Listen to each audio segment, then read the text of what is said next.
दुनिया भर में ऑल्टर्स के आने पर जब सभी लोग अपने सबसे कीमती आइटम्स को सेक्रीफाइस कर रहे थे इस उम्मीद में कि उन्हें एक व्हाइट लाइट का रिवॉर्ड मिलेगा, तब मैंने एक स्पाइसी स्नैक का पैकेट ऑल्टर के बीच में फेंक दिया। आसपास के लोग मेरा मजाक उड़ा रहे थे, वो मुझे गरीब बोल रहे थे, लेकिन जैसे ही ऑल्टर अपने हाईएस्ट लेवल की रेड लाइट में बदला, उस रोशनी के बीच एक ऐसा मिथिकल आइटम निकला जो पहले कभी नहीं देखा गया था। क्योंकि मैंने एक यूनिक पावर जगाई है, आई ऑफ ट्रूथ, जो हर ऑल्टर के कनेक्टेड कोऑर्डिनेट्स और उसकी डिमांड देख सकती है। बस उसके डिमांड के हिसाब से सही आइटम चढ़ाने पर ऑल्टर से हाईएस्ट रिवॉर्ड मिल जाता है। किसी को नहीं पता था कि कुछ ही घंटों पहले मैं बस एक आम सा लड़का था जिसको उसकी एक्स गर्लफ्रेंड ने लूट लिया था। वो मेरे नए खरीदे हुए डियोर बैग को लेकर तुरंत एक मेबैग गाड़ी में बैठ गई थी। उसे जाता हुआ देखकर मुझे ऐसा लग रहा था कि जैसे आसमान गिरने वाला है, और अचानक से सच में आसमान से एक तेज आवाज आई और उसके तुरंत बाद अनगिनत ऑल्टर्स आसमान से गिरे और पूरी दुनिया आग की रोशनी में घिर गई। और अचानक से मेरी आंखों में चुभन सी हुई, और जब दोबारा मैंने आंख खोल के देखा तो पास वाले ऑल्टर पर एक ऐसी लाइन लिखी थी जो सिर्फ मैं देख सकता था। Altar number 666, connected coordinate endless abyss. एक जाइंट बीस्ट जिसने सब कुछ खा लिया है, लंबे वक्त ने उसको बोर कर दिया है। इस वक्त वो एक ऐसे खाने की तलाश में है जिसमें एक्सट्रीम टेस्ट और थ्रिल हो। तभी आसपास के लोग भी जमा हो गए। जब एक मोटे लड़के ने अपने हाथ की ब्रेड ऑल्टर में फेंक दी तो कुछ देर बाद ऑल्टर से एक सॉफ्ट सी व्हाइट लाइट निकली और फिर एक चमकता हुआ फ्रूट बाहर आया। ये सब देखकर उस मोटे लड़के की सांस तेज हो गई। बिना सोचे उसने वो फ्रूट अपने मुंह में डाल लिया। उसकी बॉडी का फैट तुरंत गायब हो गया और देखते ही देखते वो एक रिप्ड मस्कुलर गाय बन गया। ये देखकर बाकी के लोग कंट्रोल नहीं कर पाए और जल्दी जल्दी अपने सबसे कीमती आइटम्स ऑल्टर में फेंकने लगे, चाहे वो पैटिक फिलिपी घड़ी हो या सोने और हीरे। भीड़ इतनी पागल हो गई थी कि वो बिना कुछ सोचे समझे चीजों को अंदर फेंक रहे थे। ये सब देखकर मेरा दिमाग सुन पड़ गया, क्योंकि सिर्फ मुझे पता था कि ऑल्टर के पीछे वाला क्रिएचर सिर्फ एक एक्सट्रीम स्टिमुलेशन चाहता है। और मुझे ठीक से याद है कि एक बार एक दोस्त बाहर से एक डेथ स्पाइसी स्नैक लाया था जिसे कि मैंने बस चाटा था और 3 दिन तक मेरा बुरा हाल हो गया था। मैं टॉयलेट के अंदर ही फंसा रहा था। ये सब जानते हुए अब मैं सोचने लगा कि अगर एक ब्रेड के पीस से एक एनहांसमेंट फ्रूट मिल सकता है, तो अगर मैंने उस मॉन्स्टर की पसंद की चीज उसे दे दी तो मुझे क्या मिलेगा। ये सोचकर मैं भाग कर गया। मैंने अपना पूरा घर छान मारा और वो डेथ स्पाइसी स्नैक निकाल लिया। शांत होने के बाद मैं तुरंत बाहर नहीं गया, बल्कि अपनी कंप्यूटर स्क्रीन ऑन करके न्यूज चेक करने लगा। मुझे पता चला कि सच में ग्लोबल इंटरनेट पर बवाल मचा हुआ है। हर वेबसाइट पर सिर्फ ऑल्टर वर्ड छाया हुआ था। इसी बीच मैंने एक न्यूज हेडलाइन पढ़ी जिसमें कि लिखा हुआ था कि मिडिल ईस्ट के एक शेख ने एक ट्रक भर के सोना सेक्रीफाइस करके सुपर पावर पा ली। ऑल्टर ने एक ब्लू रोशनी वाला बीज उस आदमी को दिया। उस अमीर आदमी ने जब उस बीज को खाया तो उसे वाइन्स समन करने की खतरनाक पावर मिली। इसके अलावा एक और न्यूज ने मेरा ध्यान खींचा।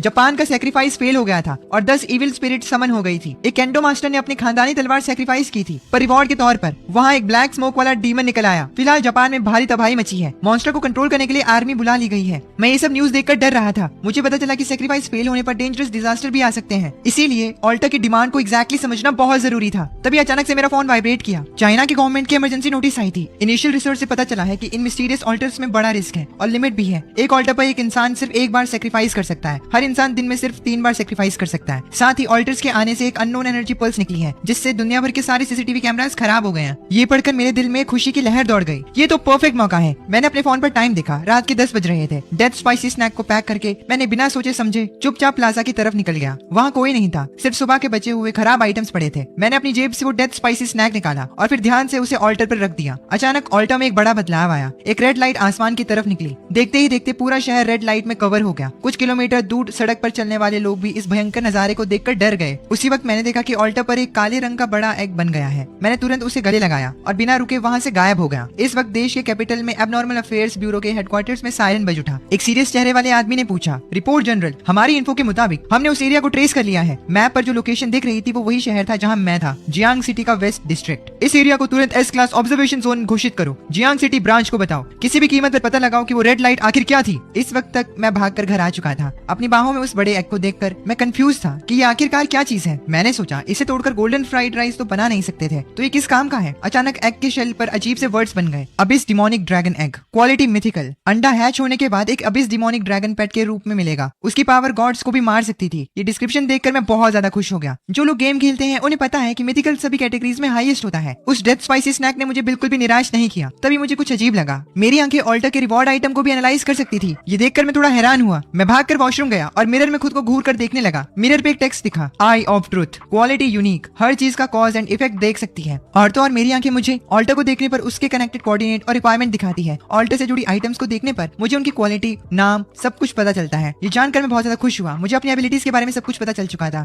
मैं खुद से बड़बड़ाता हूँ, मैंने नहीं सोचा था कि आंखों के इतने सारे यूजेस होंगे। अचानक मुझे पिछली न्यूज पोस्ट याद आई जहाँ बहुत से लोगों को अजीब लकड़ी या नॉर्मल से पत्थर मिले। उन्हें पता नहीं था कि उनका क्या यूज है, तो वेस्ट हो गए। पर मेरा केस बिल्कुल अलग है। मुझे बस एक बार उन चीजों को देखना है और मुझे सब इन्फो मिल जाएगी। फ्यूचर में हिडन जेम्स ढूंढना अब मेरे लिए पॉसिबल था। मैंने ड्रैगन एग को ब्लैंकेट में रखा, घड़ी में टाइम देखा, रात के 10:30 बज रहे थे। आज का दिन खत्म होने में सिर्फ 1.5 घंटा घंटा बाकी था। मेरे पास अभी भी 2 और सेक्रीफाइस चांसेस बाकी थे। ये सोचकर मैंने जरूरत की चीजें अपने बैग में डाल ली, जैसे मिंट ऑयल, लाइटर और एक फिलोसफी की बुक। इन्हें बाकी लोग कचरा समझते थे, पर मैंने इन्हें रख लिया। इनके साथ मैंने एंड में अपनी सेफ्टी के लिए एक फ्रूट नाइफ भी रख लिया था। तभी मेरी नजर टेबल पे रखे फोटो फ्रेम पर पड़ी। फोटो में शिया विवेक बड़ी खुशी से मुस्कुरा रही थी। ये सोचकर कि इसे रखने का कोई फायदा नहीं है, मैंने फोटो को जेब में डाल लिया ताकि फेंक सकूं। घर से निकलकर मैं सीधा वेस्ट सिटी के अबैंडन फैक्ट्री एरिया में गया। वो जगह काफी टाइम से बंद थी और वहां का रास्ता कॉम्प्लेक्स था, जो एक्शन लेने के लिए बेस्ट जगह थी। तभी अचानक मेरा फोन बजने लगा। कॉल करने वाला कोई और नहीं, मेरी एक्स गर्लफ्रेंड शिया वाई वाई थी। मैंने सीधा कॉल को कट किया, ब्लॉक करके डिलीट भी कर दिया। उसी वक्त 5 स्टार होटल में शिया वाई वाई जैंग यांग के साथ थी। उसे लगा था कि मैं अभी भी अपने टूटे फूटे रेंट के घर में उदास बैठा हूंगा, पर नेक्स्ट सेकंड ही मैंने कॉल कट कर दिया। ये देखकर मेरी एक्स गर्लफ्रेंड के अंदर गुस्से की एक आग सी जल उठी। वो सोचने लगी जिस लूजर को उसने छोड़ा था उसकी हिम्मत कैसे हुई कॉल काटने की। उसके साथ जैंग यांग था, जो कि उसकी बात सुनकर उससे पूछता है, क्या हुआ बेबी? बस एक सिंपल से सवाल ने शिया वाई वाई का सारा गुस्सा शांत कर दिया। अपने सामने वाले आदमी को देखकर वो बहुत खुश थी, क्योंकि वो आसानी से हजारों के बैग्स और लाखों की वॉच दिला सकता था उसे। आज के टाइम में ये बेस्ट सेक्रीफाइस आइटम्स थे, और सच्चा प्यार या वादे इन फायदों के सामने सब बेकार थे। आखिर उसने मेरा दिया हुआ डियोर बैग सेक्रीफाइस किया था, जिससे ऑल्टर से कमाल की ग्रीन लाइट निकली, और उसके अगले 2 सेक्रीफाइस में भी लक के तौर पर ग्रीन लाइट ही आई थी। इन सब से लग रहा था कि वो इस न्यू एरा की डेस्टिनी की रानी है। पास बैठा जैंग यांग भी शिया वेवे का ख्याल रख रहा था, पर उसकी आंखों में एक चालाकी थी। उसने पहले बस थोड़े पैसे खर्च करके मजे लेने का सोचा था, पर उसे पता नहीं था कि इस औरत की किस्मत इतनी अच्छी होगी कि इसे लगातार 3 बार ग्रीन लाइट मिलेगी। इसीलिए जैंग यांग सोचने लगा इसे अपने पास रखने से शायद बाद में फायदा हो। दूसरी तरफ मैं उस अबैंडन फैक्ट्री एरिया में पहुंच चुका था। मुझे रात 12 बजने से पहले 2 सही ऑल्टर ढूंढने थे, वरना मौका वेस्ट हो जाता। थोड़ी ही दूर चलकर मुझे एक ऑल्टर दिखा, altar number 25091, connected coordinate scrap machinery spirit. एक मैकेनिकल इंप जिसे कचरा जमा करना पसंद है, उसे बॉटल के कैप से काफी ज्यादा लगाव है। ये इन्फॉर्मेशन देखकर मैंने अपना सर हिलाया। एक कचरा चुगने वाला मैकेनिकल इंप,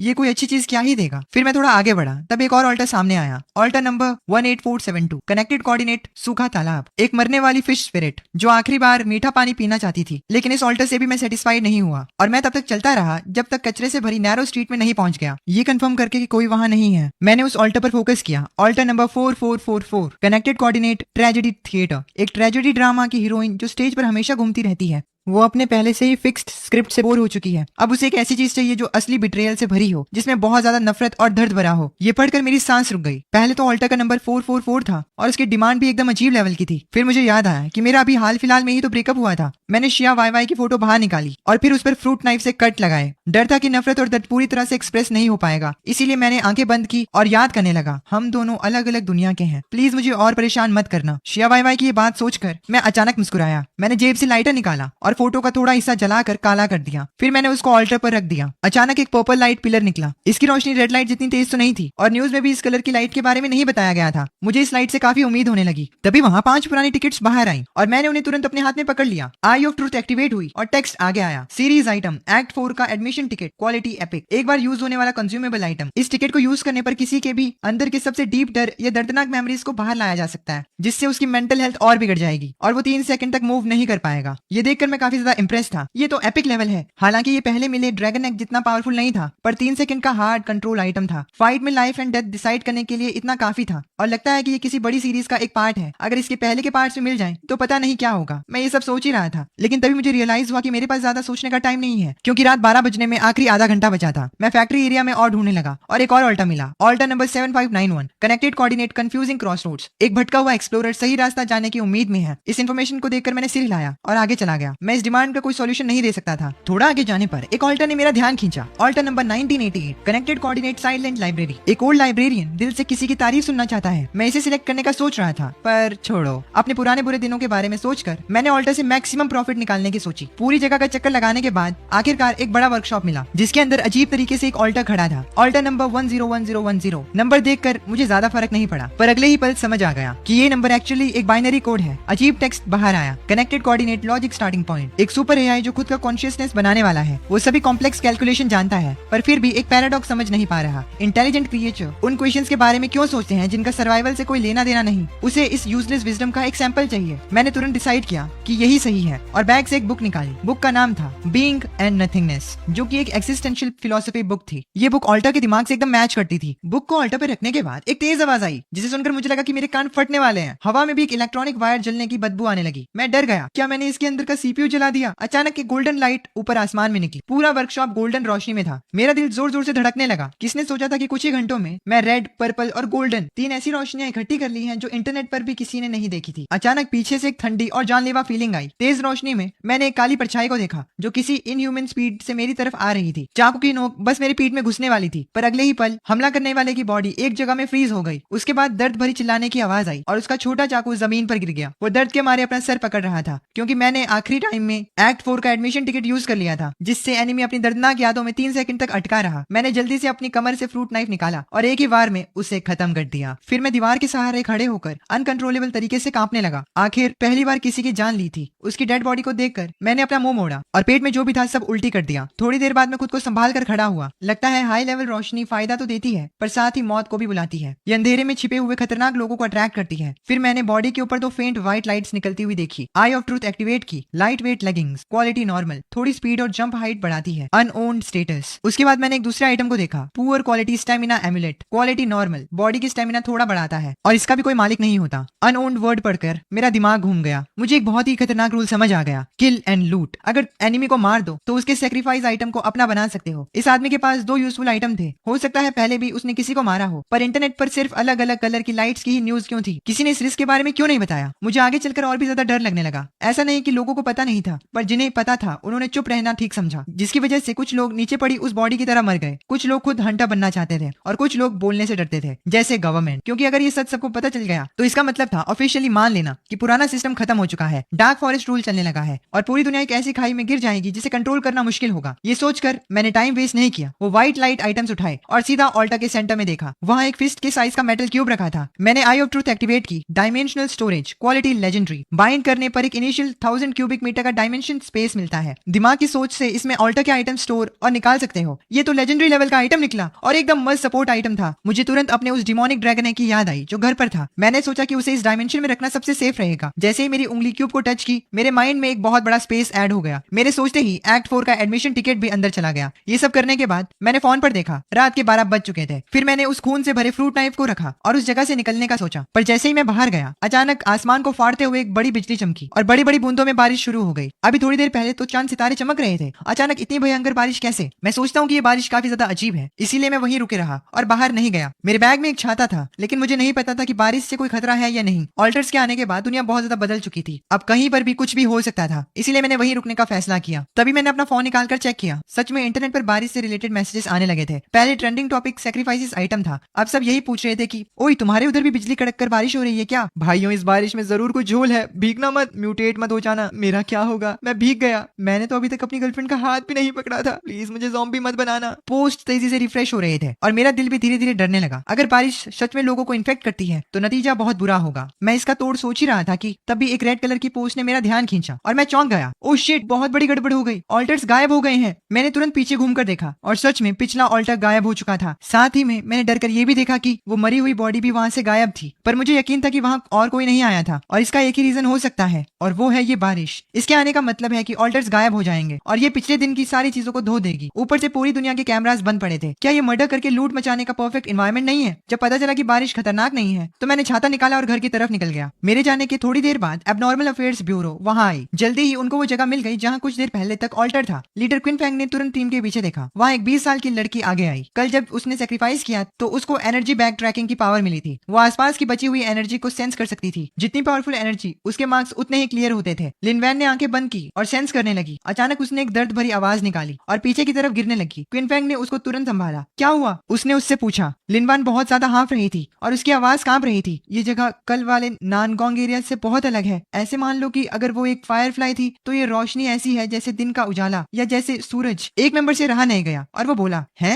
क्या ये गोल्डन लाइट है? क्विन फैंग का चेहरा एकदम सीरियस हो गया। तुरंत इस जगह को ब्लॉक करो और इन्वेस्टिगेशन शुरू करो। साथ ही इसकी रिपोर्ट ऊपर हेड को दो। उन्हें बताओ मुझे लगता है कि यहाँ कोई बहुत ही खतरनाक मॉन्स्टर छिपा हुआ है। दूसरी तरफ जैसे ही मैं घर आया, मैंने उस डिमोनिक ड्रैगन को डायमेंशनल स्पेस में रख दिया। अब मुझे एक्ट के पकड़े जाने का डर नहीं था। मैं सोचने लगा अगर हैच होने के बाद निकला हुआ ड्रैगन भी इसमें जा सके तो और भी बढ़िया। पर उससे पहले सबसे बड़ी बात ये थी कि इसे हैच करे कैसे। मुझे मूवीज में देखा हुआ ब्लड कॉन्ट्रैक्ट याद आता है और मैं वही चीजें ट्राई करने लगता हूँ। जैसे ही मैंने अपने खून की एक बूंद एगशेल पर डाली, अचानक ड्रैगन एग पर एक छोटी लाइन लिखी हुई आई, हैच कंडीशन, काफी मात्रा में खून एब्जॉर्ब करना। ये मेरे आइडियाज से थोड़ा अलग था, पर अपना खून देना काफी नहीं होगा। अब कल ही जाकर कुछ और करना पड़ेगा। आज दिन भर मैं अलर्ट रहा और इस वजह से मैं काफी थक चुका था। इसीलिए मुझे जल्दी नींद आ गई। सुबह 5 बजे एक जोर की सायरन आवाज ने मुझे उठा दिया। देखा तो ऑल्टर सच में वापस आ चुके थे। मैंने फोन निकाला और फॉरम चेक किया। जल्दी मुझे कुछ नए अपडेट्स मिले। रात की ग्रे बारिश से बॉडी को कोई हार्म नहीं होता और साथ ही बारिश सुबह 5 बजे रुक जाती है और ऑल्टर्स वापस आ जाते हैं। उठने के बाद मैंने सोचा कि बाहर चलकर कुछ खा लिया जाए और सोचा जाए कि अंडे के लिए इतना खून कहाँ से मिलेगा। मैं तुरंत रेस्टोरेंट में नूडल्स का ऑर्डर देकर अपना फोन चेक कर रहा था, पर आज भी इंटरनेट पर सब लोग सिर्फ सेक्रीफाइस के बारे में बातें कर रहे थे। कुछ लोग तो सेक्रीफाइस के चक्कर में जुआरी बन चुके थे। जब मैं अपने नूडल्स खा रहा था तभी मैंने बगल में 2 आदमियों की बात सुनी। एक आदमी एकदम अजीब सा सस्पेंस बनाकर बोला, बाहर लोगों को देखो, इनको बस सेक्रीफाइस का फितूर चढ़ा है, अपने पुराने एंटीक और ज्वेलरी किसी जुआरी की तरह दे रहे हैं, पर एक इंपॉर्टेंट चीज भूल गए हैं। दूसरा आदमी ये सुनकर बड़ा क्यूरियस हुआ। ये बात सुनते ही मेरे दिमाग में एक जोर की बिजली कड़की। मुझे याद आया कि फूड प्रोसेसिंग में मीट होता है और वो कहाँ से आता है? स्लॉटर हाउस से। मैंने सोचा कि अगर मैं कोई स्लॉटर हाउस खरीद लूं तो खून वाली प्रॉब्लम सॉल्व हो जाएगी। मैं जल्दी से अपने घर वापस आया और कंप्यूटर पर सर्च करने लगा। ऑल्टा इफेक्ट की वजह से कई फैक्ट्रीज बिक रही थी। जल्दी से मैंने एक पोस्ट पकड़ी। उसमें लिखा था, वेस्ट सिटी आउटस्किट का छोटा स्लॉटर हाउस पर्सनल रीजंस की वजह से जल्दी बेचना है, प्राइस नेगोशिएबल है। मैंने बिना सोचे उस पर कॉल लगाया। तुरंत उस आदमी के साथ मिलने का टाइम फिक्स कर लिया। कॉल रखने के बाद मैंने बैंक अकाउंट का बैलेंस देखा और उन्हें देखकर मैं सोचने लगा, ये पैसे शायद दूसरे लोगों के लिए ऑल्टर पर सेक्रीफाइस करने के भी काम ना आए, पर इससे अभी मेरा ड्रैगन का घोंसला मिल सकता है। दोपहर के 2 बजे मैं जियांग सिटी के आउटस्कर्ट्स में गया। वहाँ एक मिडिल एज आदमी ने मुझे वेलकम किया और अपनी फैक्ट्री दिखाने लगा। मैं बस आसपास घूर रहा था और कुछ नहीं बोला। मेरा ये ठंडा और इंटरेस्टेड ना दिखने वाला बिहेवियर देखकर आदमी कंफ्यूज हो गया और डरते डरते थोड़ा बड़ा हुआ रेट बताया, लेकिन मैंने उसे कुछ नहीं कहा, सिर्फ ना में सर हिलाया। बहुत बार्गेनिंग के बाद आखिरकार उसके बताए प्राइस के 40% पर मैंने उस जगह को खरीद लिया था। अगले आदमी ने कॉन्ट्रैक्ट साइन करने के बाद चाबियां मुझे दे दी थी और पास वाले फार्म्स के नंबर भी दे दिए थे, जिससे मेरा सप्लाई वाला प्रॉब्लम डायरेक्टली सॉल्व हो गया। मैंने जब उस फैक्ट्री का चक्कर लगाया तब मुझे बेसमेंट का खुफिया रास्ता मिला। वो एक पुराना स्टोरेज रूम था। अचानक मैंने अपने आई से एक छोटी सी एनर्जी सेंस की। धीरे धीरे लकड़ी का बोर्ड हटाया तो एक ऑल्टा मेरे सामने दिखा। ये ऑल्टा एकदम ब्लड रेड था और वहां से दिल धड़कने की आवाज आ रही थी। अपना डर को दबाते हुए मैंने आई ऑफ ट्रूथ चलाई, जिसकी वजह से मेरी आंखों में बड़ा दर्द हुआ। तब आग जैसी लाल रंग के लेटर्स उभरे, altar number 40, connected coordinate crimson throne, सभी चीजें खाना है जब तक क्रिम्सन का राज ना आ जाए। स्पेशल एट्रीब्यूट इटर्नल ऑल्टर, ये ऑल्टर हमेशा यहाँ रहेगा और तुम्हारे डेली सेक्रीफाइस लिमिट कंज्यूम नहीं करेगा। तुम इस पे अनलिमिटेड सेक्रीफाइस कर सकते हो। स्पेशल एट्रीब्यूट फ्लैश फर्नेस, तुम किसी भी ऑल्टर आइटम को वापस ब्लड एंड फ्लैश मटेरियल में बदल सकते हो।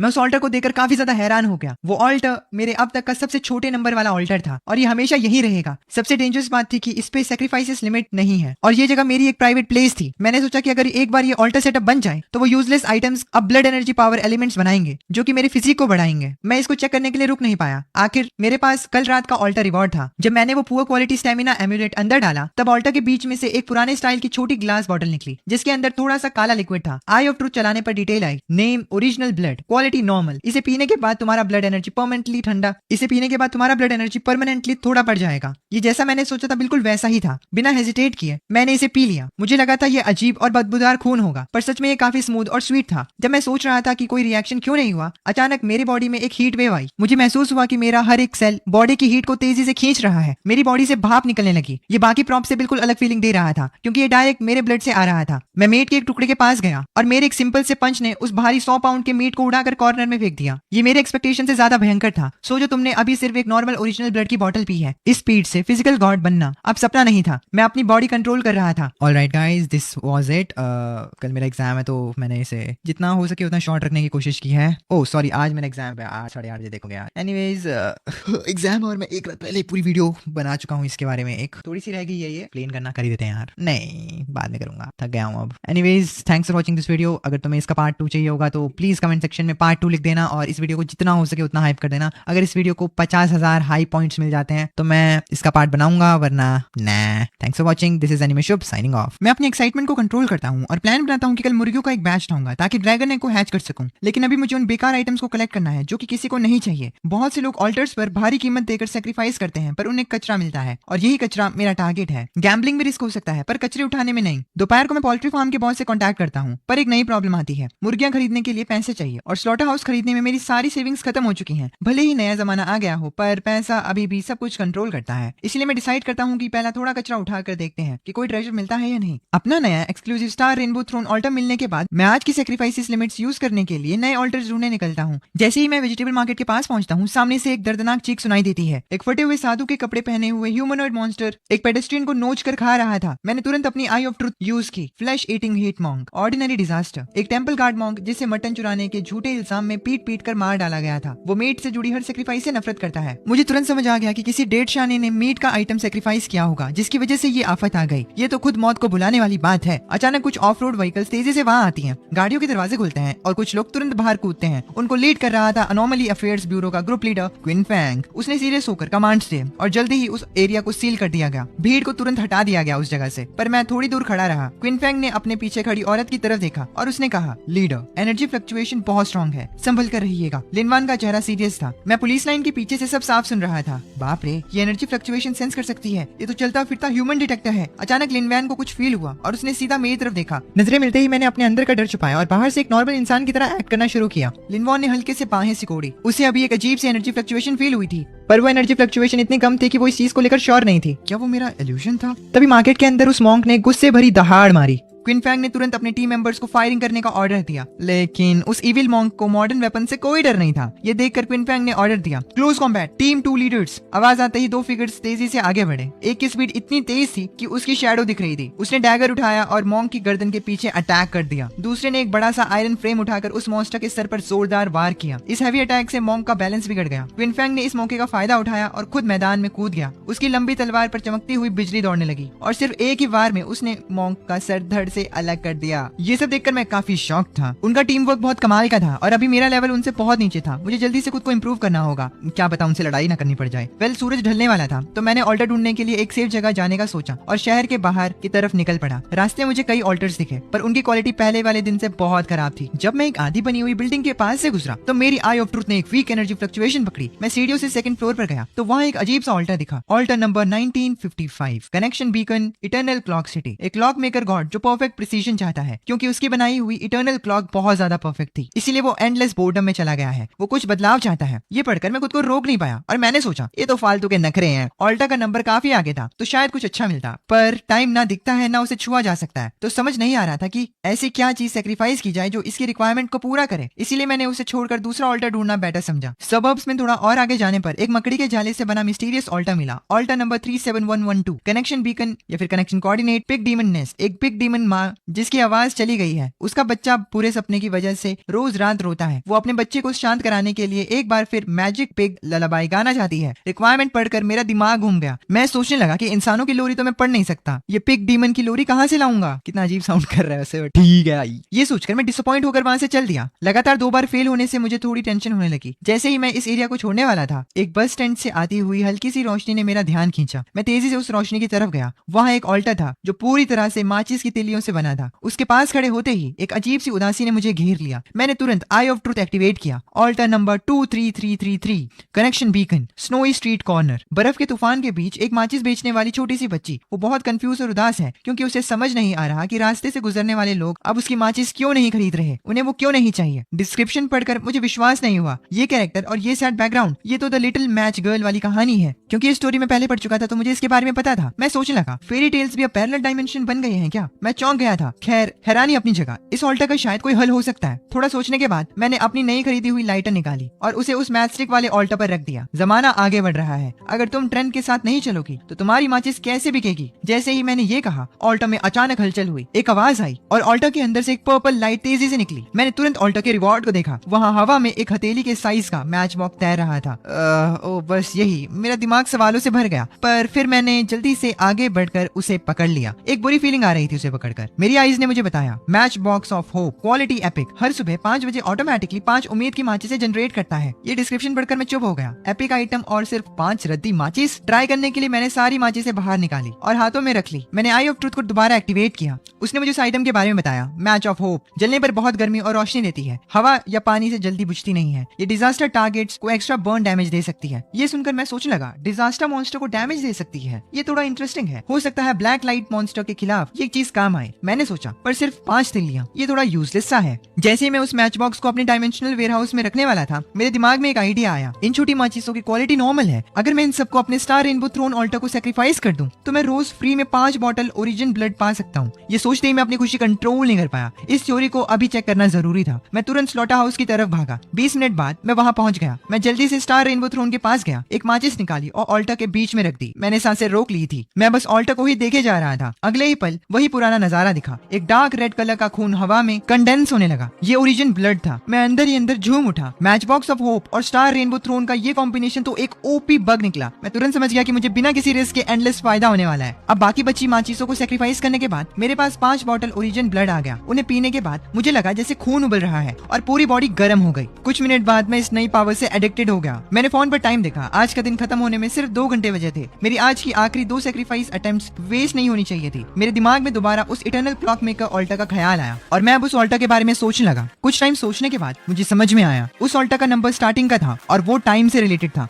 मैं सोचने लगा अगर ऐसा है तो उसका रिवॉर्ड पक्का बढ़िया ही होगा, पर इसके लिए कैसा सेक्रीफाइस चाहिए होगा। ये सोचते हुए मैंने इधर उधर देखा और मेरी नजर एक पुराने डेस्क कैलेंडर पर रुकी। जब मेरे डैड जिंदा थे तो वो ऑफिस से इस कैलेंडर को लाए थे, जिसे मुझे फेंकने का मन नहीं किया। उस कैलेंडर पर अलग अलग तरह के मार्क्स थे। सबसे ज्यादा हाईलाइट किया हुआ दिन जून 7 था, जिस पर ब्लैक सर्कल था। ये वो दिन था जब मेरे पेरेंट्स का कार एक्सीडेंट हुआ था और इस दिन मैं उनकी आत्मा की शांति की पूजा करने जाता था। कैलेंडर के आगे पेज पलटने पर सितंबर 15 को मेरी और शिया वेवे की एनिवर्सरी मार्क थी। दिसंबर 24 को शिया वाई का बर्थडे था। इसमें और भी मार्क्स थे, जैसे salary day, credit card payment, friend की शादी और रेंट देना। ये मार्क्स अच्छे और बुरे दोनों थे, जो मेरी पूरी लाइफ टाइमलाइन को दिखाते थे। तभी मेरा दिमाग उस क्लॉक मेकर ऑल्टा के बारे में क्लियर हुआ। उसने जो टाइम बनाया है वो बहुत परफेक्ट है। उसमें कोई गलती नहीं है, इसीलिए कोई सरप्राइज या एक्सीडेंट भी नहीं है, कोई खुशी या दुख नहीं है। वो एक मरी हुई दुनिया जैसा है। पर मेरे वाला कैलेंडर अलग है। ये एक इंसान की लाइफ दिखाता है। इसका टाइम कॉम्प्लेक्स है, मेसी है और अनसर्टेनिटी से भरा हुआ है। इसीलिए ये टाइम जिंदा है। उस ऑल्टा को और एडवांस टेक्नोलॉजी नहीं, बल्कि टाइम का एक अलग एक्सपीरियंस चाहिए। ये सोचकर मैं सीधा उस क्लॉक मेकर ऑल्टा की तरफ चल दिया। वहाँ पहुंचकर मैंने वो कैलेंडर निकाला और बहुत रिस्पेक्ट से ऑल्टा के बीच में रख दिया और मैं बोलने लगा, परफेक्ट टाइम में कोई लाइफ नहीं होती, पर ये टाइम जो पछतावे से भरा है और एक इम्परफेक्ट लाइफ को रिकॉर्ड करता है, यही असली जिंदा टाइम है। ये बदलाव तुम्हें पसंद आएगा। मेरे बोलते ही ऑल्टा पर रखा कैलेंडर गायब हो गया। ऐसा लगा जैसे टाइम रुक गया हो और बस आसपास दुनिया शांत हो गई। अचानक एक गोल्डन रोशनी निकली जिसने पूरी बिल्डिंग को दिन की तरह रोशन कर दिया। उन अनगिनत जिंदगी के मोमेंट्स किसी फास्ट फॉरवर्ड होती फिल्म की रील की तरह मेरी आंखों के सामने तेजी से घूमने लगे। उसी वक्त एक एंटीक लुकिंग पॉकेट वॉच ऑल्टा के बीच में हवा में तैरने लगी। मैंने तुरंत आई ऑफ ट्रुथ यूज किया। Destiny pocket watch, quality legendary. Normal इंसान से कई गुना ज्यादा रिएक्शन और जजमेंट टाइम देती है ये घड़ी। डिस्क्रिप्शन पढ़कर मेरा दिमाग खराब हो गया। क्या फायदा है यार। पर जैसे ही मैंने उस पॉकेट वॉच को हाथ में पकड़ा, एक बहुत ही मिस्टीरियस फीलिंग आने लगी। तब मुझे रियलाइज हुआ कि मैं कितना बेवकूफ था। ये पॉकेट वॉच कोई नॉर्मल स्ट्रेंथ या स्पीड नहीं दे रही थी, बल्कि ये मेरे मूवमेंट्स और अवेयरनेस को बढ़ा रही थी। इससे मैं अपनी बढ़ी हुई एनर्जी और ताकत को परफेक्टली यूज कर सकता था। सेफ रहने के लिए मैंने उस पॉकेट वॉच को अपने डायमेंशनल वेयरहाउस में रख दिया। पर तभी मैंने नोटिस किया कि उसका असर कम नहीं हुआ। वो अभी भी काम कर रही थी। आगे से अगर कोई पीछे से अटैक करे तो मैं बिना किसी एक्स्ट्रा आइटम के आराम से काउंटर अटैक कर सकूंगा।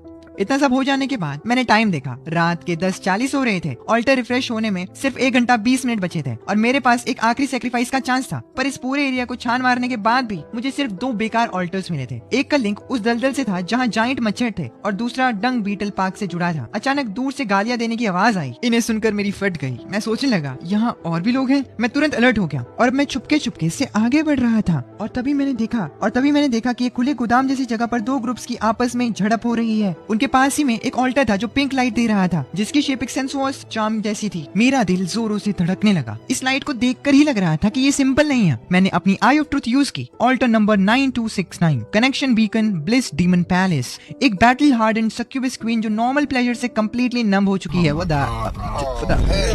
उसे अब एक ऐसी फिजिकल स्टिमुलेशन चाहिए जो सीधा उसकी आत्मा को झंझोड़ दे। ये डिटेल्स पढ़कर मैंने लंबी सांस ली और ऑल्टर का नंबर काफी आगे था, पर इसका डिस्क्रिप्शन थोड़ा नॉटी लग रहा था। लेकिन जैसे ही मैंने अपने बैग को चेक किया, मुझे याद आया कि उसमें एक आइटम पड़ा है जो बिल्कुल इसी काम के लिए ठीक बैठेगा। तभी मैदान में सीन बदला। एक साइड एक मोटी गोल्ड चेन पहना हुआ गंजा आदमी था, जिसके पीछे दर्जनों गुंडे थे। दूसरी साइड सिर्फ 4 लोग थे, जिन्हें एक टॉल और हॉट फिगर वाली लड़की लीड कर रही थी। वो गंजा आगे बढ़ा और बुरी तरह मुस्कुराते हुए बोला, तुम लोग सीधी तरह नहीं मानोगे ना। हमारे भाइयों की सामान छीनने की हिम्मत की। चुपचाप सामान निकाल दो और इस लड़की को हमें दे दो, तो शायद हम तुम्हारी जान बख्श दें। पर वो लड़की बिना डरे वैसे ही खड़ी रही। उसने ठंडे दिमाग से सिर्फ एक वर्ड कहा, निकल। गंजा उसी पल पागल हो गया। इस रेज बीट में फंस गया था गंजा। और अब वो अपने आदमियों से कहता है, भाइयों टूट पड़ो इस पर। जैसे ही वो दर्जनों गुंडे अजीब आवाजें निकालते हुए आगे बढ़े, उस लड़की के ग्रुप के 4 लोगों ने तुरंत डिफेंस पोजीशन ले ली। लड़की के हाथ में डैगर था और उसने गुंडों पर अटैक किया। बाकी लोगों का लेवल भी ठीक था। एक बड़ा बॉडी बिल्डर जैसा आदमी स्टील की पाइप को ऐसे घुमा रहा था जैसे हवा का तूफान हो। बाकी तो लोअर बॉडी पर अटैक कर रहे थे। अपने गुंडों को पिटता देखकर गंजा गुस्से में चिल्लाया और उसने पूरी ताकत से एक किक उस बॉडी बिल्डर पर मारी, जिसकी वजह से वो बॉडी बिल्डर दूर जा गिरा और उसके सर से खून निकलने लगा। इस गंजे के आने से फाइट का बैलेंस बिगड़ गया। लड़की के ग्रुप वाले एक एक करके जमीन पर गिरने लगे। जल्द ही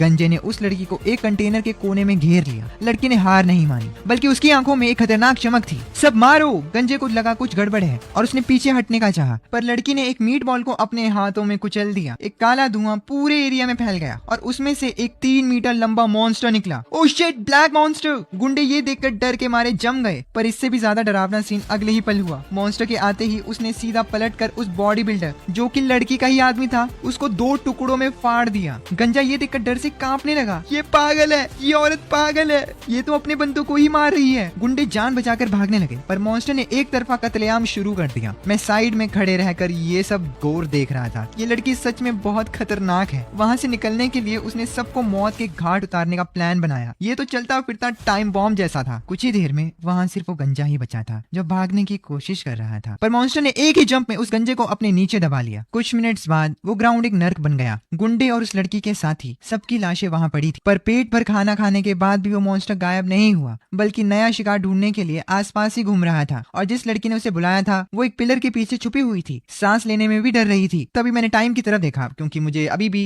ऑल्टर से रिवॉर्ड चाहिए थे, चाहे जान ही क्यों ना चली जाए। MCRU alright. मैंने टाइम देखा 11:50। अब और वेट नहीं कर सकता, वरना आज का लास्ट चांस वेस्ट हो जाएगा। मैंने एक लंबी सांस ली और अपना फोकस एडजस्ट किया। फिर मैंने अपनी सारी ब्लड एनर्जी इकट्ठी की और उस पागल औरत की तरफ तेजी से बढ़ा। पिलर के पीछे छुपी उस औरत को तुरंत डेंजर फील हो गया, पर उसने भागने की बजाय अपना डैगर टाइटली पकड़ा और काउंटर अटैक किया। उसने एक बहुत ही ट्रिकी एंगल से मेरे दिल पर वार किया। अगर पहले का टाइम होता तो इस वॉर से बचना मुश्किल था, लेकिन अब ओरिजिन ब्लड और पॉकेट वॉच की पावर्स की वजह से उस लड़की के अटैक की डायरेक्शन मुझे एकदम साफ दिख रही थी। इतनी साफ कि हंसी आ जाए। मैं पहले से ही जानता था कि मेरे डॉज करने के बाद उसकी अगली मूव क्या होगी। मैं हल्का सा साइड हुआ और उस लड़की का वार खाली गया। उसके दोबारा अटैक करने से पहले मैंने अपने चाकू से उसके एक हाथ पर कट लगा दिया और फिर तुरंत दूसरे हाथ पर भी। औरत के दोनों हाथ इंस्टेंटली बेकार हो गए और वो चीखते हुए भीख मांगने लगी। बात करके सॉल्व करते हैं ना भैया।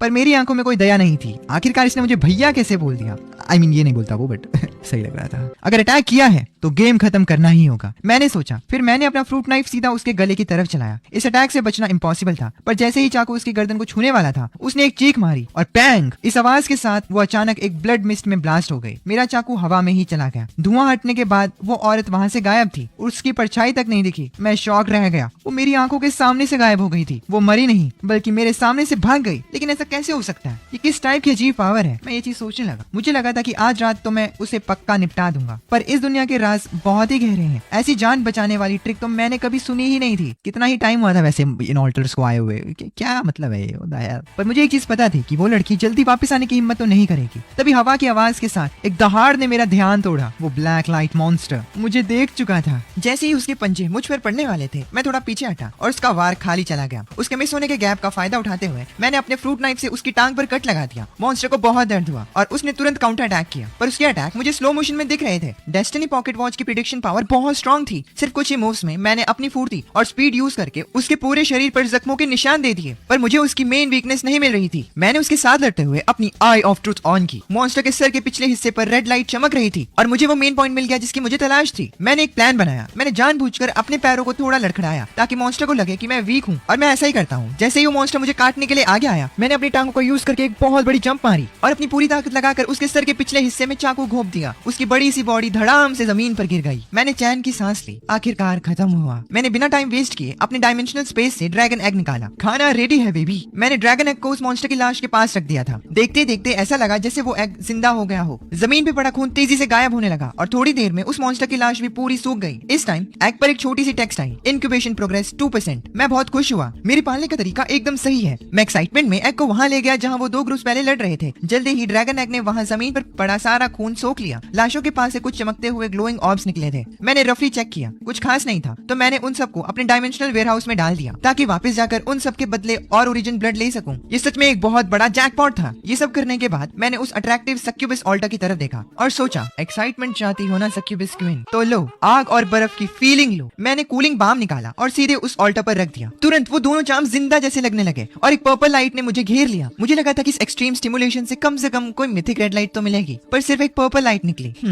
लगता है ये क्वीन आमतौर पर बहुत वाइल्ड गेम खेलती है, मैंने सोचा। पर अगले ही पल कुछ अजीब हुआ। वो पर्पल एनर्जी गायब होने के बजाय ऑल्टर पर ह्यूमन शेप लेने लगी। एक धुंधली सी ह्यूमन फिगर धीरे धीरे क्लियर हो रही थी। मैंने तुरंत अपना चाकू टाइट पकड़ लिया, पर वो एक परफेक्ट फीमेल बॉडी थी। उसके सर पर छोटे प्यारे डीमन हॉर्न्स थे और पीछे एक हार्ट शेप्ड पूंछ थी जो हल्के से हिल रही थी। ये एक रियल जिंदा सक्यूबस थी। उसकी नशीली आंखें मुझ पर टिकी थी। हैंडसम, तुमने मुझे सच में खुश कर दिया है। इनाम के रूप में मैं तुम्हारी कोई भी एक विश पूरी करूंगी, उसने मुझसे ये कहा। उसकी आवाज सुनकर मेरा गला सूख गया और बॉडी का खून तेजी से नीचे की तरफ फ्लो करने लगा। बाप रे, मुझे तो एक हिडन वाइफ मिल गई। पर इस सुपर रोमांटिक माहौल में एक बहुत ही बेसुरी बजिंग साउंड आई। पास रखा हुआ ड्रैगन एग अचानक बहुत तेजी से शेक करने लगा। इससे पहले कि मैं कुछ समझ पाता, उस काले अंडे से एक बहुत ही डरावनी और स्ट्रॉन्ग पुलिंग फोर्स निकली। वो सक्यूबस जो अभी बनी ही थी, उसके एक्सप्रेशंस फ्रीज हो गए। उसे अपनी मौत फील हो रही थी। वो पुलिंग फोर्स इतनी स्ट्रॉन्ग थी कि बिना किसी रूल के उसने सीधा सक्यूबस को अपनी तरफ खींच लिया। जैसे ही सक्यूबस ड्रैगन एग से टच हुई, वो प्योर पर्पल एनर्जी में कन्वर्ट हो गई और एग ने उसे पूरा एब्सॉर्ब कर लिया। आसपास मौत जैसी शांति छा गई और मैं स्टोन की तरह जम गया। दिमाग एकदम ब्लैंक हो गया था।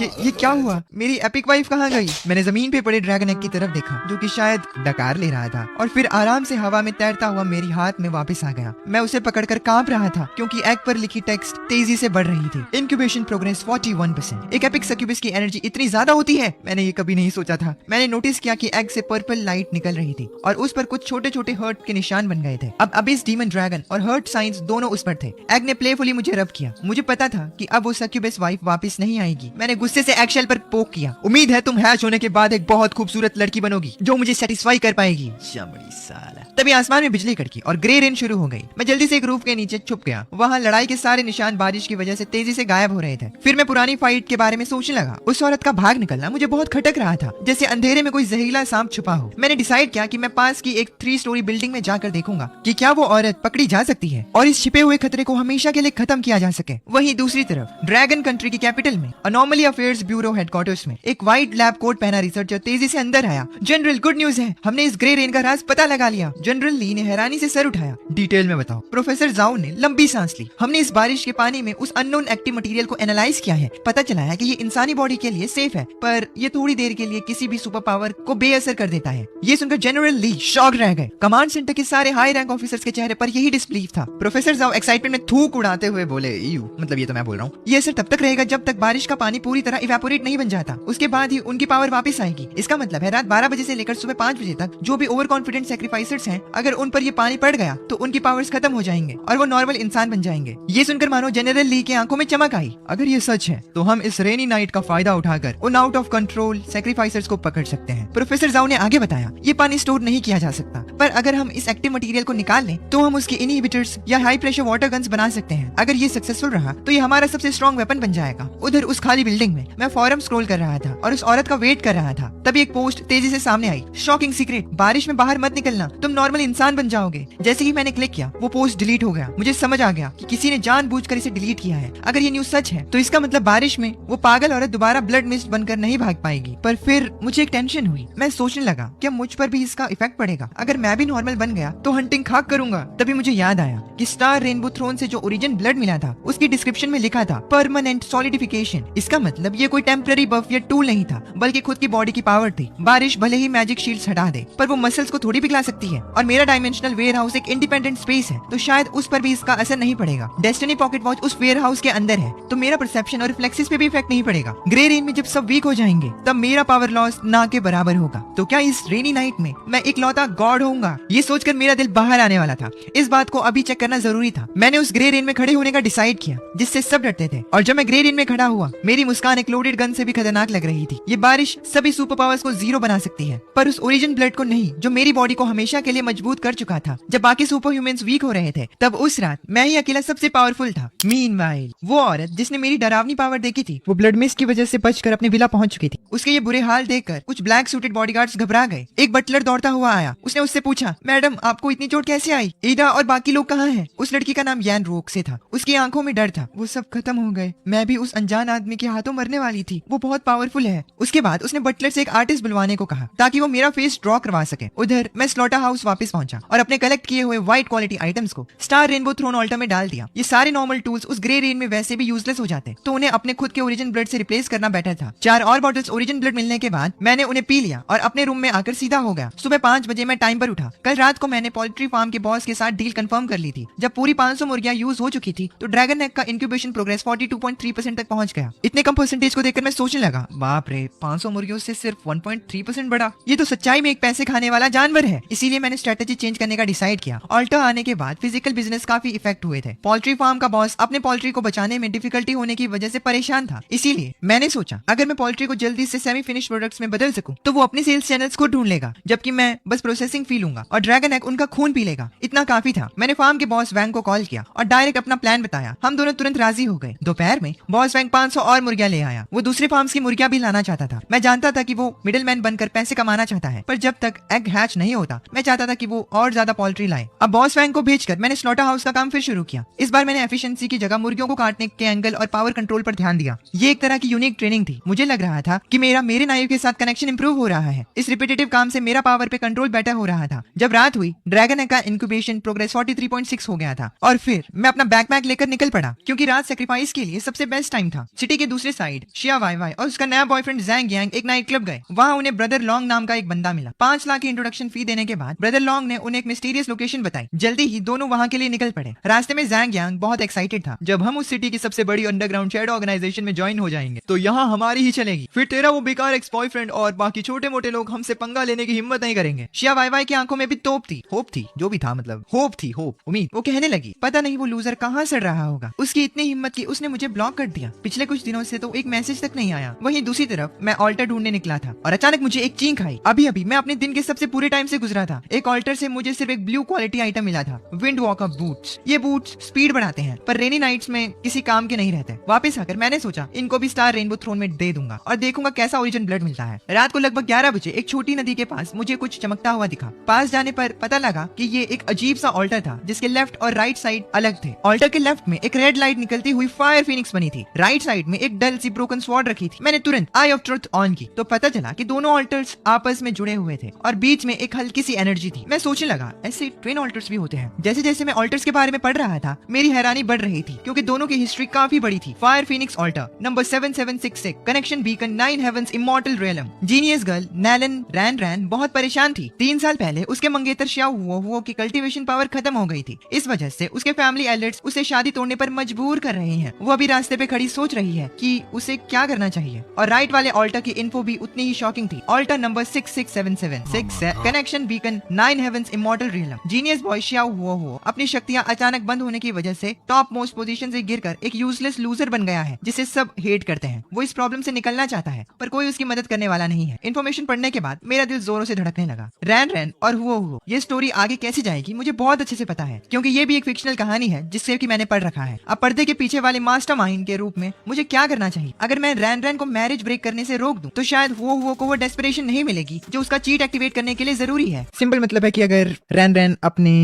सो कॉल्ड जिससे वो शादी करने वाली है उसको अभी रोक देगी या फिर उसके साथ भाग के शादी करेगी, कुछ भी करेगी, तो वो बंदा मजबूत नहीं बन पाएगा। तो उसे मजबूत बनाने के लिए जो स्टोरी का प्लॉट है कि उनकी शादी टूटेगी ही टूटेगी, उसे कंटिन्यू करने वाले हैं हम लोग। ऐसा हुआ तो मुझे कोई अच्छा रिवॉर्ड नहीं मिलेगा, तो मुझे स्टोरी के प्लॉट के हिसाब से ही चलना होगा और सही टाइम पे आग लगानी हो। भले ही रैन रैन टोटली हार्टलेस ना हो पर वो अपनी फैमिली के प्रेशर में आकर शादी तोड़ने का मन बना रही है, तो इस मैरिज को बुरी तरह टूटने दो। शियाओ हुओ को टोटल डिस्ट्रक्शन वाले रास्ते पर डालो ताकि रिवॉर्ड मैक्सिमम मिले। जल्दी से मैंने एक पेपर और पेन निकाला और उसमें आग लगाने वाली बातें लिखी। मैंने लिखा, रैन रैन एक फीनिक्स भला ऑर्डिनरी चिड़ियों के साथ कैसे रह सकती है। कल्टीवेशन का रास्ता बहुत कठिन है, वो अब तुम्हारे साथ नहीं चल सकता। अगर तुम्हें टॉप पर पहुंचना है तो तुम्हें रिश्ते तोड़ने ही पड़ेंगे। फिर मैंने वो पेपर फीनिक्स ऑल्टर पर रख दिया। एक पल में ऑल्टर से एक सॉफ्ट एनर्जी निकली और पेपर गायब हो गया। ऑल्टर पे एक लाइट स्क्रीन बन गई। उसमें दिखा कि रान रान भारी दिल से सांस ले रही थी। उसने हुओ को दिया हुआ लव टोकन जोर से पकड़ा था। बाहर से एल्डा की आवाजें आ रही थी, रान रान बेवकूफी मत करो, फैमिली डिसाइड कर चुकी है, अब शियाओ फैमिली नालन फैमिली से जुड़ने के लायक नहीं है। ये सुनकर रैन रैन को बहुत गुस्सा आया। तभी खिड़की से एक रेड फेदर उड़कर आया और उसके हाथ में रुका। वो एक व्हाइट पेपर में बदल गया। उस पे लिखा पढ़कर वो कांप उठी और खुद से बोली, एक फीनिक्स भला ऑर्डिनरी चिड़ियों के साथ कैसे रह सकती है। उसकी आंखों की कंफ्यूजन तुरंत गायब हो गई। उसकी बॉडी का फीनिक्स ब्लड उबलने लगा। उसने स्मूथली उस टोकन को क्रश किया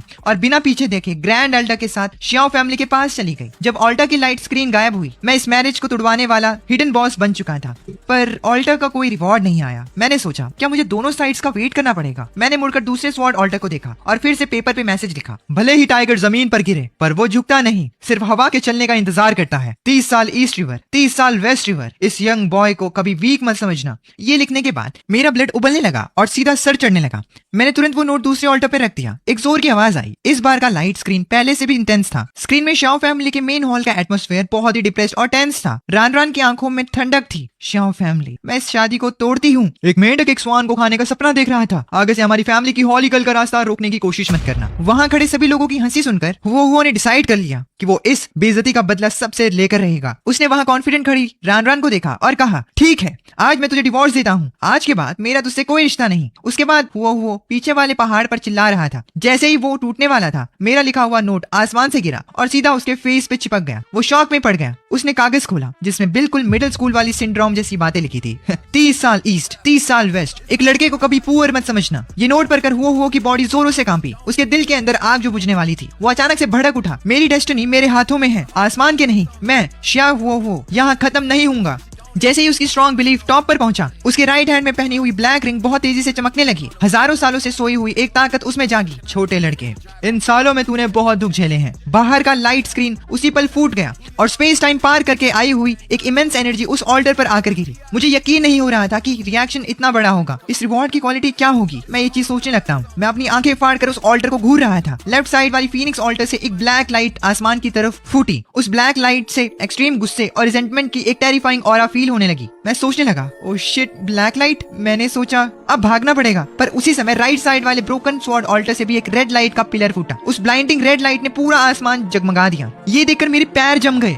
मैंने कहा, रेड लाइट रिवॉर्ड, फिर मैं भाग क्यों रहा हूँ? मैं उस टाइम दोनों ऑल्टर के रिवॉर्ड्स को देखकर बहुत नर्वस था। एक तरफ मौत जैसी काली रोशनी थी और दूसरी तरफ एक ऐसी रेड लाइट जिसके पीछे सब लोग पागल हो जाते। मैंने तुरंत भागने का प्लान कैंसिल किया। मैं सीधा मुड़कर रेड लाइट वाले ऑल्टर की तरफ भागा। मैंने तुरंत उस रेड लाइट में तैरती हुई चीज को पकड़ा, एक डैगर जिसमें एक ब्लैक स्मोक निकल रहा था। उसी समय जमीन बहुत बुरी तरह हिलने लगी। मैंने देखा कि उस ब्लैक लाइट ऑल्टर में एक ऐसी शेप बन रही थी जिसका चेहरा रान रान से 70% मैच कर रहा था, पर उसका एक्सप्रेशन कंप्लीटली पागलपन वाला था और उसकी आवाज बहुत नफरत से भरी हुई थी। किसकी वजह से मैंने उसको खोया? उसकी आवाज सुनकर मैंने तुरंत अपनी आई ऑफ ट्रूथ ऑन की। रान रान का heart demon wraith, quality epic, karma twisting resentful body disaster. इसके पास नालन रान रान जैसी ही ब्लड लाइन है, एक्सट्रीम पैरानॉइड और क्रेजी पर्सनैलिटी भी। मैंने वहां से भागने का प्लान बनाया, पर उस रिजेंटमेंट बॉडी ने डायरेक्ट मेरा पीछा किया। एक मैसिव पावर आके सीधा मेरे चेस्ट पर लगी। मेरी बॉडी किसी आयरन से कम नहीं थी, पर फिर भी उसने मुझे इतनी जोर से मारा कि मेरे मुंह से खून निकल आया। मेरा दिल डर के बैठ गया। मैंने खुद से कहा, ओह शिट, इसके साथ कैसे लड़ूंगा मैं? वो आत्मा तुरंत आगे आई और मेरे गले पर अटैक करने लगी। डेस्टिनी पॉकेट वॉच अचानक से जोर से वार्निंग देने लगी। मैं तुरंत पीछे कूदा और अपने हाथ के उस नए डैगर से उस रेजेंटमेंट स्पिरिट पे अटैक किया। मुझे लगा डैगर इसकी बॉडी को क्रॉस नहीं कर पाएगा, पर बिना किसी मेहनत के डैगर उस आत्मा के अंदर चला गया। मेरी आंखें चमक उठी। मैंने खुद से कहा, ये डैगर कुछ आम बात नहीं लगता। स्पिरिट को दर्द हुआ और वो जल्दी से पीछे हटी। मेरे पास आने की दोबारा हिम्मत नहीं की उसने। फिर उसने एक ब्लैक फायर मेरी तरफ फेंक दिया। मैं रोल करके उससे बाल बाल बचा। मैंने अपना अटैक ऑन करने की तैयारी कर ली, क्योंकि ये डैगर सामने वाले की डिफेंस तोड़ सकता था, तो उसको मारना अब इम्पॉसिबल नहीं था। मैंने आई ऑफ ट्रूथ ऑन की। स्पिरिट के पेट के पास पर्पल लाइट फ्लैश हो रही थी। वो उसकी कमजोरी हो सकती है। मैं उसके पास जल्दी से गया और डैगर उसके स्टमक की साइड घुमाया। स्पिरिट ने अपने आप को गार्ड किया और अपना एक हाथ बढ़ा के अटैक करना चाहा। मैंने डैगर की डायरेक्शन तुरंत चेंज की। उसके स्टमक पर कट लगा, पर मेरा लेफ्ट आर्म भी उसके क्लॉज के लगने से इंजर्ड हो गया। उसकी पेट की रोशनी और डिम हो गई। फिर हम दोनों की फेस टू फेस फाइट चालू हो गई। मैंने उसके स्टमक के कट को और डीप किया, पर उसने मुझे वापस दूर फेंका। जब मैंने जोर लगाकर उठने की कोशिश की तो मुझे लगा कि मेरी रीढ़ की हड्डी टूटने वाली है। स्पिरिट के पेट पर बनी लाइट और ज्यादा डल हो रही थी। उसने अपने दोनों हाथ जोड़े और अपनी पूरी रिजेंटमेंट को एक साथ जमा किया। एक बहुत बड़ी जाइंट स्वॉर्ड बनके मेरी तरफ आने लगी। मुझे इसी चांस का वेट था। मैंने तुरंत अपनी एक्ट 4 की एंट्री टिकट फेंक के यूज की। उस टिकट की मदद से स्पिरिट की स्वॉर्ड हवा में गायब हो गई और उसके फेस पे कंफ्यूजन और पछतावा आ गया। मैं अपनी टॉप स्पीड से गया और लगातार उस स्पिरिट के पेट पे स्ट्राइक करता गया। आखिरकार वो रिजेंटमेंट स्पिरिट जमीन पर गिर गई और फाइट खत्म हो गई। मेरी पूरी बॉडी पे छोटे छोटे कट्स थे। मेरा लेफ्ट हैंड और रिब्स पूरी तरह फ्रैक्चर थे, पर इस कंडीशन में भी मैं अपने ड्रैगन एग को नहीं भूला। मैंने उसे निकाल कर कमांड दी जमीन पे पड़े काले खून को पी लेने की। उसका इंक्यूबेशन प्रोग्रेस धीरे धीरे इंक्रीज हुआ और सीधा 49.6% पे रुका। तभी मेरी आई ऑफ ट्रूथ ने कुछ गड़बड़ नोटिस की। हवा में जितनी भी रिजेंटमेंट बची थी वो गायब नहीं हुई, बल्कि उस काले डैगर में अब्सॉर्ब हो रही थी। मुझे याद आया कि मैंने अभी तक इस नए डैगर के स्टैट्स चेक नहीं किए थे। आई ऑफ ट्रूथ यूज करने के बाद डैगर के डिटेल्स सामने आए। Primary soul dagger, growth progress 97 points, quality growth type mythic. ये सोल्स, रिजेंटमेंट और फियर्स को खाकर अपना साइज बढ़ाता है। जिसके पास ये डैगर डैगर होता है उसे मेंटल अटैक से बहुत ज्यादा डिफेंस मिलता है। ये स्टैट्स पढ़ने के बाद मेरी आंखों में बहुत खुशी थी। एक और मिथिक आइटम और ये दिमाग वाले अटैक्स को ब्लॉक कर सकता है। ये वही चीज थी जिसकी मुझे सबसे ज्यादा जरूरत थी। हालांकि ओरिजिन ब्लड ने मेरी बॉडी का डिफेंस बहुत तगड़ा कर दिया था, पर अगर कोई दिमाग पर अटैक करके मुझे पागल कर देता तो मेरी सारी बॉडी पावर्स यूजलेस हो जाती और मैं धीरे धीरे मर जाता। लेकिन इस नए डैगर ने उस कमी को पूरी तरह से बाहर कर दिया था। Alright guys, this was the completion of this novel, और मतलब नॉवल की एनिमेशन। नॉवल तो बहुत बढ़िया वैसे है, बट अगर तुम्हें ये वीडियो पसंद आई तो प्लीज चैनल को सब्सक्राइब कर देना एंड इस वीडियो को हाइप कर देना, ताकि अगर इसकी मुझे एनिमेशन और मिलती है तो मैं उसे भी तुम्हारे लिए एक्सप्लेन कर दूं। एंड या थैंक्स फॉर वॉचिंग। प्लीज इस वीडियो को हाइप कर देना और कमेंट कर देना प्लीज इस पे। Thanks for watching. मैं मिलता हूँ तुमसे नेक्स्ट वीडियो में, तब तक के लिए अपने फैमिली का ख्याल रखना। This is anime Shubh signing off.